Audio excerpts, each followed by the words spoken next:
these terrible scenes we saw in Southport on Tuesday night, where after these disgraceful killings that took place, we saw people go onto the streets and somebody throw bricks at a mosque, chants of who the F is Allah, and the physical attacking of police officers.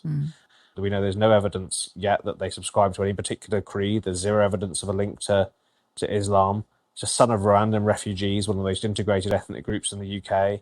2% of Rwandans are Muslim. There's no indication that this was to do with Islam at all. And, we saw fake news, which Times Radio also covered the origin of that, potentially from Russian sources. But we saw that spread like wildfire on social media.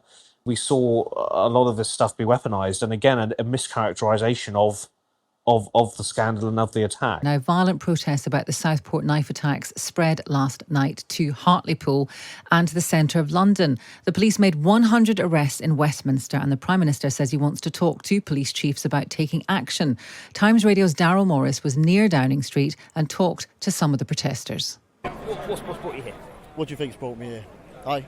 English and proud, and these poor 3 little girls that murdered. You've got the pictures of the 3 girls that were murdered in Southport on a T-shirt. That's right. Yes, I have. And it shouldn't be happening, should it? Enough is enough. Yeah, enough is enough. Yeah, that's it. Quite simple, really. And when you say enough of what? Enough of letting all the illegals in, and it stopped the boats. Look, it's clearly not working. Look, we know that. We don't know who's coming in. Yeah, do we? You don't know who's coming in. They're all unvetted and that. All kids are getting stabbed on the streets, and they're not doing nothing about it. It's all the same. What do you mean by that? I'm not here to play a race card. I'm far from racist. Right? I'm here to be British and proud, and that is it. Somebody's just driven past on a bike with a Palestine flag. Listen, we're not here about the race card, mate. That's it. That's all I've got to say. That was Times Radio's Daryl Morris speaking to some of the people involved in that protest that turned pretty violent. 100 arrests were made. But how should we try to understand what has happened? We can't ignore it. James Johnson, you'll be familiar with his name. He's co-founder of the pollsters JL Partners. He was also an advisor to Theresa May when she was Prime Minister. And he told me that what's going on here is that there are 2 factors at play. I feel that British society is sort of being assaulted on 2 fronts. And the first of those, when it comes to sort of tragic events, when it comes to murders, activity on the street, unrest, we see 2 forms of denial. And the first one is that one by a sort of politically correct culture that has sort of taken grip at the top of society. And what I mean by that is, if you look at the example of the murder of Sir David Amess a few years ago, he was killed by an Islamist terrorist, was named as terrorism very shortly after the murder. It was he then went on to be tried. The suspect admitted it was because of religious motivation. But the coverage in the press at the time and the conversation by MPs was instead a conversation about politeness in politics and the policing of language. There are other examples where police have mishandled, for example, the Gaza-Israel protests, or the media has not properly covered issues with integration in the country today. And I think that those issues, by that happening, we obscure the real reason for some of these crimes and terrible atrocities. But you talk there about the media not covering integration aspects properly. Just explain what you mean by that. Well, I think there's a couple of examples. There is a secondary school teacher, in Batley, still effectively in hiding for referring to the Prophet Muhammad in his teaching in a way that parents in the local area, Muslim parents in the local area, did not feel was acceptable.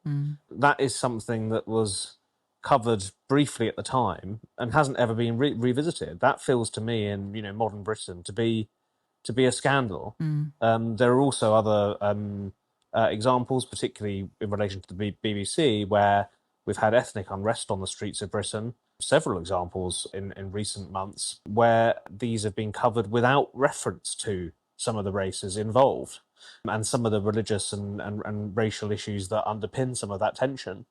It's not racist to call those things out.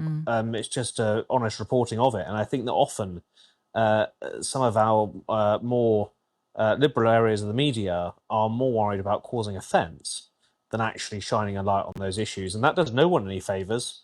including the communities who are affected by this violence. So because of that, there is this kind of credibility gap, this honesty gap, I suppose, that's what we were talking about yesterday, where people feel that, well, they lose trust. Some people want to fill the gap themselves.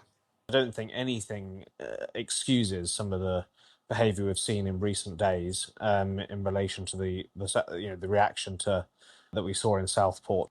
But I can see why some of these conspiracy theories take off, and I can see why some people are perhaps don't feel they can trust the police to tell them the truth.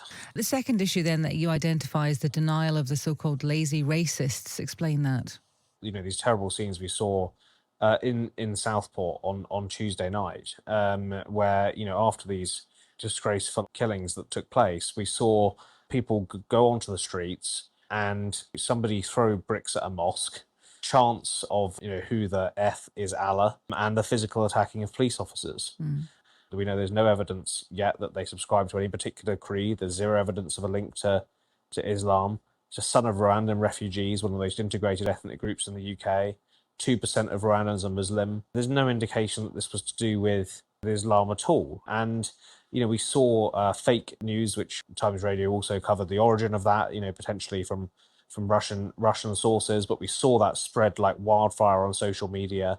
We saw a lot of this stuff be weaponized. And again, a mischaracterization of the scandal and of the attack. In the same way that David Amos murder was sort of inadvertently sort of covered up by the top of society, further down the levels of society, there was a mischaracterization of this tragedy. We should just say, of course, that these are now, everything is an allegation. It's a person alleged to have committed these offences because there's been a charge now.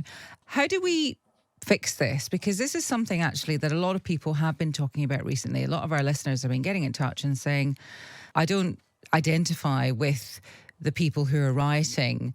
However, there is an issue where we feel that we're not given the whole picture, not necessarily to do with this stuff, but the stuff that you've been talking about in the past. Sometimes they mention Rochdale and they blame the police, they blame the media.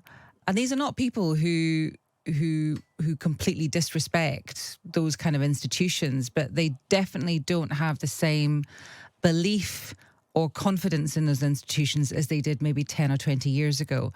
So what do you think people like the police and the media, and I suppose the political classes too, need to actually change about how they conduct themselves?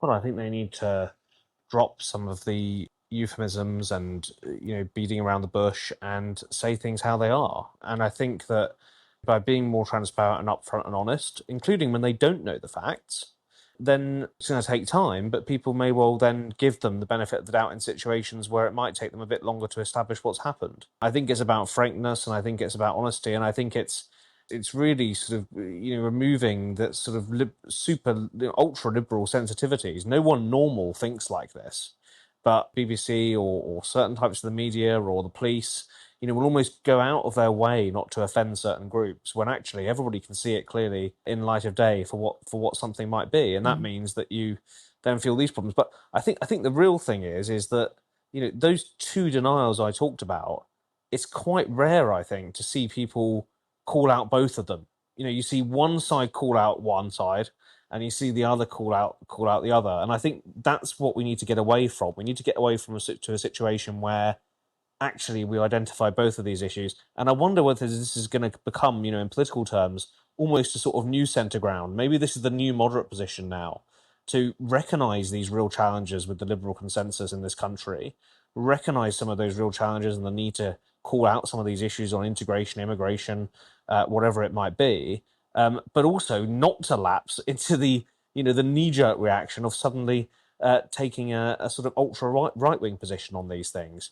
That was James Johnson, co-founder of the pollsters JL Partners. So no euphemisms, tell the truth, but don't get involved in any knee-jerk reactions. A few of you got in touch. Emma, when did we become such an intolerant country? Is it social media or the media narrative more generally? I love this country as I've always felt we are both welcoming and tolerant. This seems at best to be changing or worse, change for the worse.